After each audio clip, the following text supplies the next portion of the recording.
Le palais de Versailles, symbole de la puissance de son roi, emblème d'une monarchie absolue dont le pouvoir semble sans limite. Mais en cette année 1679, un bruit sombre parcourt les couloirs et les salles du palais.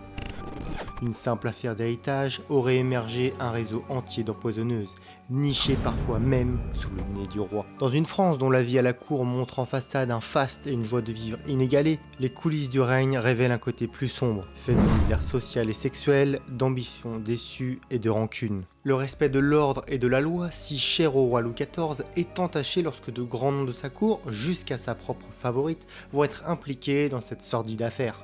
Au cœur de Paris, où rôdent sorcières, avorteuses et apostats, une femme va se révéler être le cerveau derrière ces atrocités, une dénommée Catherine Monvoisin, plus communément appelée La Voisin.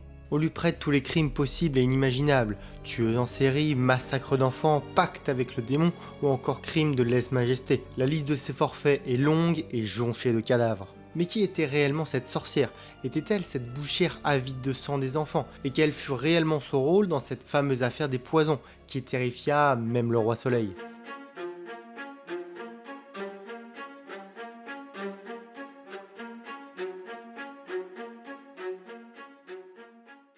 Notre affaire commence en 1666, avec une simple affaire de fesses et de tromperie. Notre protagoniste, alors, Marie-Madeleine Marguerite d'Aubray, bon, beaucoup trop long comme nom, on va juste garder comme à l'époque et la surnommer Limbravilliers, ce sera plus simple. Donc, notre Brinvilliers est marié depuis 1651 à Antoine Gobelin, marquis de Brinvilliers. Mais le mariage n'est pas glorieux et la marquise délaissa son époux, pour finir par s'éprendre de l'aventurier Jean-Baptiste Gaudin de Sainte-Croix. Le problème dans leur couple, c'était que la marquise était ruinée et que son amant n'avait pas un sou en poche. Je suis ruiné.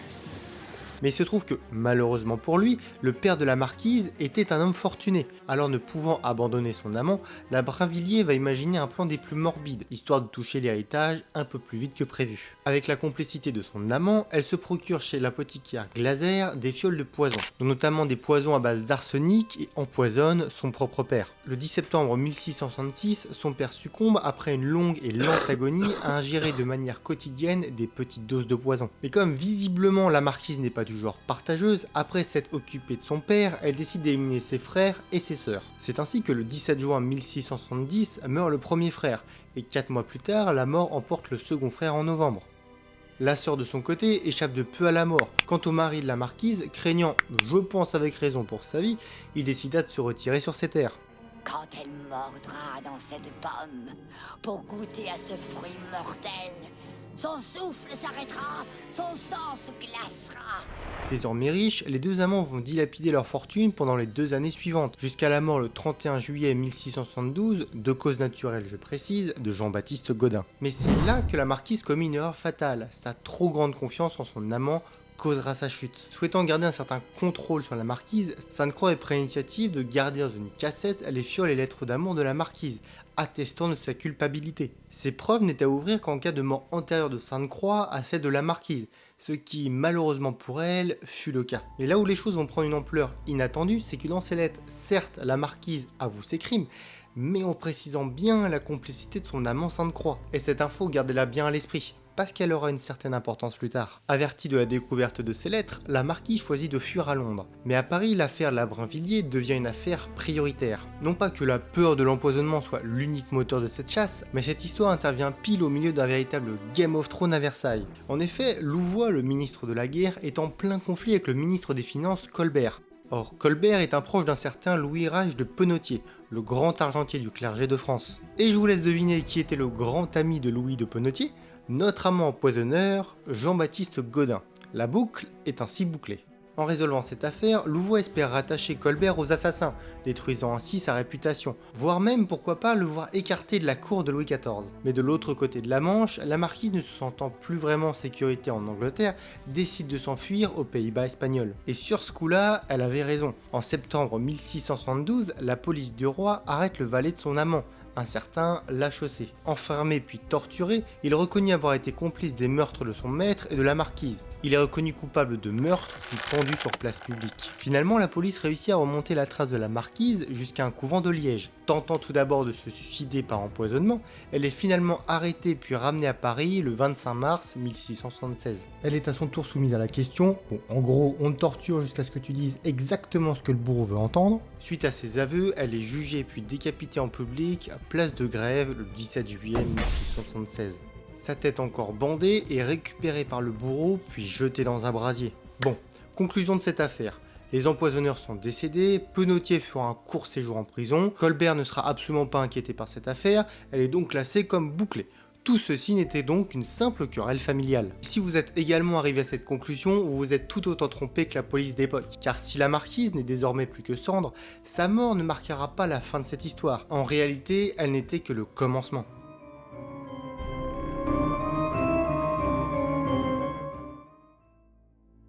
Nous sommes 3 ans après l'exécution de la marquise et la vie semble avoir repris son cours dans la capitale. Dans un petit salon parisien, dans ce genre d'endroit où l'alcool coule à flot et où les femmes usaient de leur charme, se trouvait un avocat, Maître Perrin. Au cours du dîner, une des convives, une prénommée Marie Bosse, réputée voyante, complètement torchée la meuf, se vanta d'avoir acheté des poisons et d'aider des femmes à empoisonner leur mari comme une certaine marquise de Brinvilliers. Tout ça, l'avocat ne va pas en perdre une miette, et le lendemain, il alla tout rapporter à la police de Paris. Mais c'est surtout un sale cafard.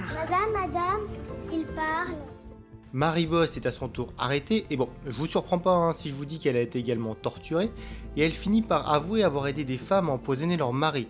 Marie finit également par donner un nom, une dénommée Catherine Dezay, surnommée Catherine Lavoisin.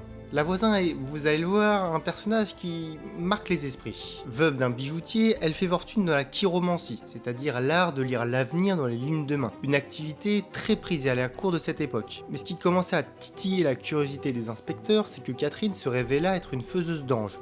Autrement dit, elle aidait les femmes à avorter. Car bon, je le rappelle au cas où, mais au XVIIe siècle, dans une société ultra religieuse comme la France de Louis XIV, l'avortement représentait l'un des pires crimes aux yeux de Dieu. Mais pour les femmes déterminées à avorter, elles devaient faire appel aux faiseuses d'anges pour pouvoir avorter en toute discrétion. En plus de cela, Lavoisin se révéla avoir des connaissances d'apothicaire, et elle était tout à fait capable de préparer de nombreux remèdes, mais également de nombreux poisons, notamment à base d'arsenic, dont le plus célèbre, la poudre de succession.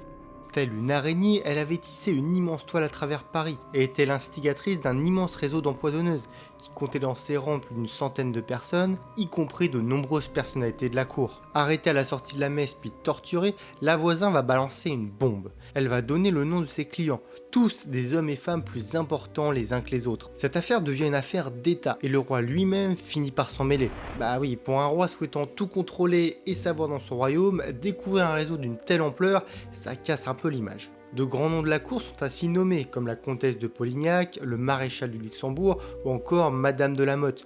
Tous sont proches du pouvoir et tous se retrouvent mêlés à cette affaire. On raconte même que ce fut l'un des poisons de Lavoisin qui tua la belle-sœur du roi quelques années auparavant. À partir de ce moment-là, c'est la folie à Paris. Tout le monde craint pour sa vie. Chaque plat que mange le roi est désormais goûté de peur des empoisonnements. En avril 1679, un tribunal exceptionnel est mis en place par Louis XIV pour juger cette affaire. Ce tribunal, nommé la Chambre Ardente, condamna Lavoisin pour ses crimes. À l'accusation d'empoisonnement s'ajouta des meurtres d'enfants lors de messes noires, profanation d'hosties ou même fabrication de fausses monnaies. Un casier bien chargé qui ne fut pas aidé avec la condamnée, qui avoua sans remords avoir mis au monde puis brûlé plus de 1500 enfants. Le procureur au procès, il a dû s'asseoir tranquillement dans sa chaise et faire péter le champagne après ça. Champagne! La sentence tombe et, sans grande surprise, Catherine est condamnée à mort, puis brûlée vive place de Grève le 22 février 1680. Pouf, c'est bon, ça y est, l'affaire est terminée, le réseau est tombé et l'instigatrice est morte. Eh ben non, car une dernière révélation va faire entrer cette affaire dans une toute nouvelle dimension.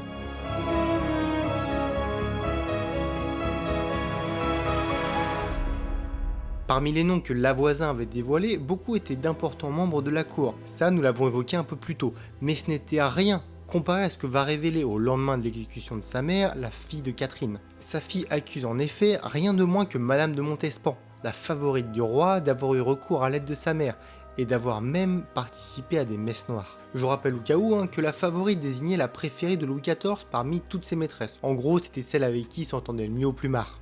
Et en plus, pas de bol pour elle, cette affaire éclate pile au moment où le roi commence à se lasser d'elle pour se tourner vers une autre femme, Madame de Maintenon. Déjà mise de côté, le scandale ne passa pas du tout auprès du roi, et Madame de Montespan tomba définitivement en disgrâce. L'enquête de la Chambre ardente dura encore pendant 3 ans. Elle aura au total ordonné 320 arrestations, 30 libérations, 4 envoyés aux travaux forcés et 70 condamnations à mort ou bannissement, jusqu'à sa dissolution par ordre du roi en 1682. Au final, Madame de Montespan ne sera pas réellement inquiétée par le tribunal, et ne voulant plus que cette affaire nuise à la réputation de son ancienne maîtresse, et donc à la sienne, Louis XIV décida que toute nouvelle accusation envers la Montespan entraînerait un enfermement pur et simple dans les prisons du royaume.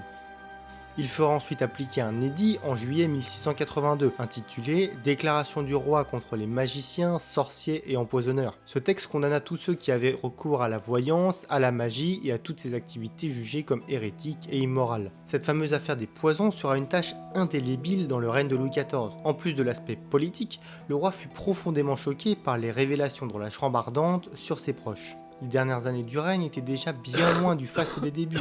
Le roi délaissait de plus en plus les bals et banquets pour se consacrer davantage à la religion. L'affaire des poisons et ses conséquences va le pousser encore plus vers la dévotion, comme pour se faire pardonner d'avoir laissé autant d'atrocités avoir lieu autour de lui. Cette affaire fut l'un des plus gros scandales d'État qu'ait connu la France, mais elle montre le véritable visage de la noblesse de l'époque, qui, pour se divertir, a recours à des pratiques comme la voyance, pourtant proscrite par le clergé. Elle révèle également toute la noirceur derrière les parures, des femmes qui empoisonnent leur mari, des parents qui assassinent ou écartent leurs proches, bien loin de l'image d'un Versailles resplendissant à toute heure. Mais la conclusion de cette affaire est également un problème en soi, car la plupart des preuves qui ont servi à condamner, y compris à mort, viennent de témoignages. Sauf que, entre les témoignages hasardeux et les autres obtenus par la torture, pas mal des conclusions citées plus tôt sont à nuancer. Et ça, c'est davantage vrai avec le cas de Lavoisin, car il est plus que probable que beaucoup des choses qui avaient été dites, notamment les messes noires en compagnie de Madame de Montespan, n'eurent jamais eu lieu. La théorie la plus vraisemblable, qui pourrait expliquer le lien entre l'ancienne favorite et Lavoisin, est qu'elle lui aurait acheté un filtre d'amour, comme c'était courant à l'époque. Cette époque n'était clairement pas tendre avec les femmes. Dès qu'elles sortaient un peu du cadre imposé par la société et la religion, celles-ci devenaient vite des sorcières avides de sang et tueuses d'enfants. Ces femmes cherchaient bien souvent un simple échappatoire. En s'essayant à des pratiques un peu mystiques, elles espéraient ainsi oublier pendant un temps leur vie quotidienne, aux côtés de maris qu'elles n'ont pas choisis ou d'une vie à la cour vite étouffant. Ajoutez la peur de l'empoisonnement, les superstitions au sexisme de l'époque, et cela donne un cocktail explosif qui devient vite incontrôlable. Louis XIV tenta de clôturer définitivement le dossier en 1709 et ordonna que l'on brûle tous les documents en lien avec l'affaire des poisons. Mais quasi 30 ans après la mort de Lavoisin, de nombreuses copies des documents avaient été faites, et malgré les efforts du roi, ces récits ont traversé le temps et sont parvenus jusqu'à nous. C'est la fin de cette vidéo, merci de l'avoir regardé. Comme d'hab, n'oubliez pas le petit pouce bleu, ça récompense le travail fourni. Dites-moi en commentaire quelle prochaine histoire de France vous souhaiteriez voir abordée. Pensez à vous abonner et d'activer la cloche, et moi je vous donne rendez-vous pour un prochain récit.